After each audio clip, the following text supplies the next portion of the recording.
Ok, entonces vamos a iniciar con un ejemplo de implementación para una gramática de un árbol ternario. Me la voy a inventar, ¿sí? Entonces la gramática para el árbol ternario, pues pongámoslo así. Entonces el árbol ternario tendría la siguiente gramática. El árbol T puede ser vacío, puede ser, pongámosle más cositas, puede ser un número, ¿sí? Puede ser un número, puede ser un símbolo, a ver si estaban prestando atención, y luego puede ser un número seguido de árbol T. Miren todo lo que tiene este nene. Árbol T, luego árbol T, o también puede ser un símbolo seguido de árbol T, y luego árbol T, ¿sí o no? ¿Estamos ahí? Ejemplos de este arbolito. Pues vacío, ¿sí? Entonces, define, ejemplo 1. Nuestro arbolito puede ser vacío, ¿sí? También nuestro arbolito puede ser un número. Eso es un arbolito. Define, ejemplo 3, puede ser un símbolo. Perdón. También puede ser un número seguido de dos árboles. Entonces, ejemplo 4 puede ser esto. Entonces es un símbolo seguido de dos arbolitos. Hagámoslo así. Muy bien. Eso es nuestro ejemplo 4. Y nuestro ejemplo 5, pues podría ser un símbolo. Es que un símbolo. Un símbolo con, este sí tendría 3 hijitos. ¿Sí? Y Carlos, el que tiene los números es el que tiene las dos versiones. A ver, cálmense. 2, 3. Y este no va aquí. Eso está mal. Entonces 2, 2, 2, 3. Y el otro hijo, que es un hijo estilo de la casa Targaryen, entonces bastardo. Ahí está. Bueno, muchachos, ahí tenemos. ¿Me entendieron la referencia? No. Bueno, entonces, ejemplo 5, listo. Ahí tenemos nuestros árboles cumpliendo la gramática, ¿sí o no? Ahora vamos a hacer una función que sume ambos. Sí, que sume los números, ¿sí? Entonces, ya muchachos, la rumba es ahorita a las 6. Entonces, ¿qué pasa ahora? ¿Sí? Entonces, pasa define. Tenemos define, ¿sí o no? Tenemos sumar hojas. Entonces vamos a hacer una función que sume las hojas. ¿Qué tiene que considerar los condicionales? Entonces recibe un arbolito, primer condicional. Si es en ti, ¿qué pasa? ¿Qué volvemos? Está vacío. ¿Cuánto es la suma de vacío? Pues 0, hasta donde dice. Luego la suma, si es un number, ¿qué pasa? Retorna el número. Luego, si es un símbolo, ¿qué retorno? 0. Y si es el otro caso, el primer otro caso es que el car, ¿cierto? El car de ARB sea ¿qué? ¿Qué? Un símbolo, ¿no? Símbolo car de ARB. Entonces acá tendríamos que hacer la suma entre los llamados recursivos de sumar hojas del KDR, pues que es el segundo, y del otro que es el KDDR, ¿no? Que es el tercero, ¿sí o no? Y luego preguntamos si es un number, car de ARB, ¿sí o no? Si es un número, entonces, pues la misma llamada, pero llamamos el car de ARB. Luego sumar hojas del KDR de ARB. Recuerden que este tiene 3 hijos, ¿no? Sumar hojas del KDR de ARB.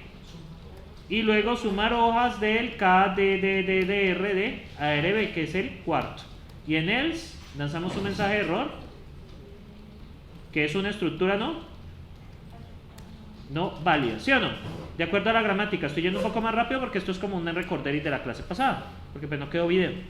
Entonces, pregunta hasta allí. Recuerden que las funciones construidas sobre estos stats, tipos de status de datos, siempre siguen la gramática. Follow the rules. Dígame. Profe, yo tengo una pregunta.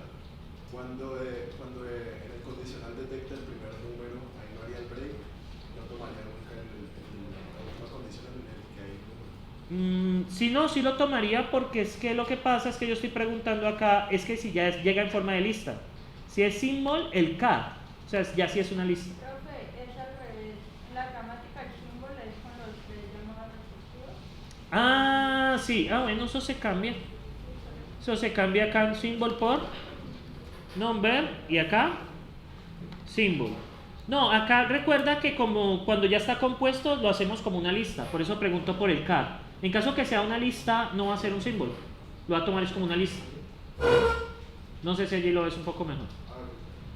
A ver, lo que yo entiendo ahí es que en la segunda condición hay un número, ¿cierto? En la primera, mira acá, estoy preguntando por esto. Número, si hay un número en la primera de la lista. Sí. Estas que son compuestas nos toca por listas. No, sí, profe, pero es que hay en la segunda condición del condicional. Sí. Hay un booleano que dice número, ¿cierto? Entonces en el cuarto Buenas. hay un número también. ¿En dónde? En la cuarta condición. En la cuarta condición. ¿Esta? No, Esta. Entonces, al ser los dos números, digamos que detecta la primera. Sí. Entonces, al detectar la primera, no detecta la cuarta. Ah, ya te entiendo. No, lo que pasa es que por la gramática, este caso que tenga un número solo tiene dos hijos. Esa es la duda que tienes. Sí, creo que sí. O sea, lo que pasa es que esta estructura sí es un árbol ternario, pero un árbol ternario no siempre necesariamente tiene tres hijos, tiene máximo tres hijos. Entonces yo puse la del caso del número con dos hijos únicamente. Ah, ok. Es por eso. Ah, Listo. Entonces vamos a ver si funciona, muchachos.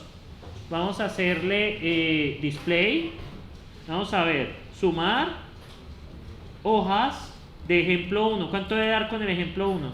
Según esto. ¿Cuánto debe dar con el ejemplo 1? 0. EJ1. 0. ¿Cuánto debe dar con el ejemplo 2? 4. ¿Cuánto debe dar con el ejemplo 3?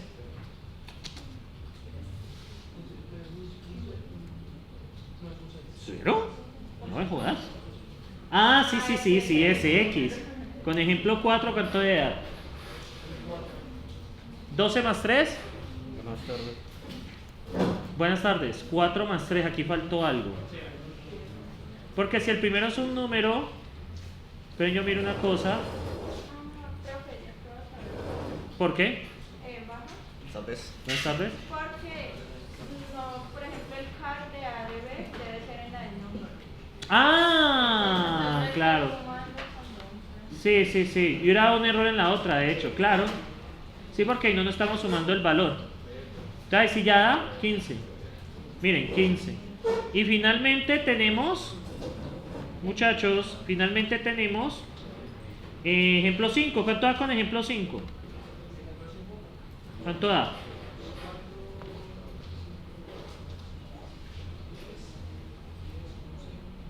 Da 18. Listo, perfecto. Entonces, como ven, siempre la receta es follow the rules, ¿sí? Siga las reglas.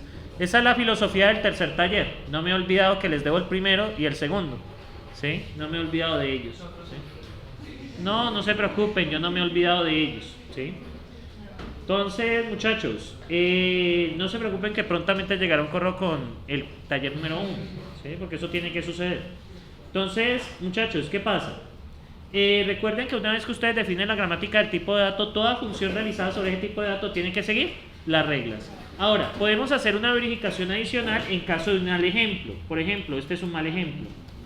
Ejemplo 2. Entonces voy a poner aquí, muchachos, por ejemplo, un ejemplo malo. Pongamos un símbolo con 2 apenas. Miren lo que va a pasar. Esto es sumar hojas. Con un ejemplo malo, pues va a pasar. ¿Qué pasa? ¿Tienen un problema de qué?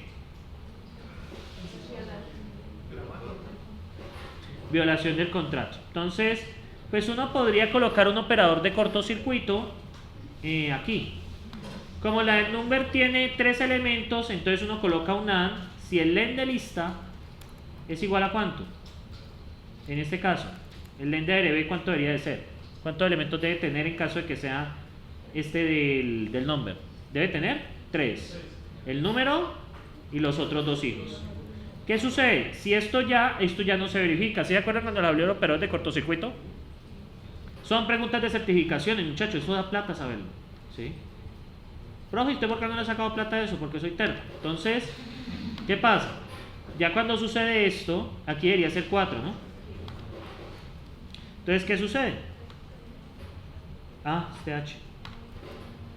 Entonces, ahí vamos colocando operadores de cortocircuito para evitar que falle. ¿Sí?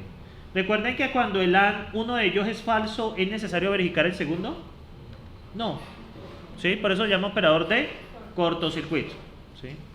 Cosas que deben de aprender para ser mejores desarrolladores. Estructura no válida, que es lo que debería de pasar. ¿Sí? Solo no puede ir agregando validaciones, ¿sí? Para evitar precisamente eso. Ahora, ¿por qué usamos listas? Porque es la forma más fácil de juntar eso. Pero ya lo que viene, sí vamos a estructurar todo. Bueno, esta es la clase pasada, fin de la clase pasada.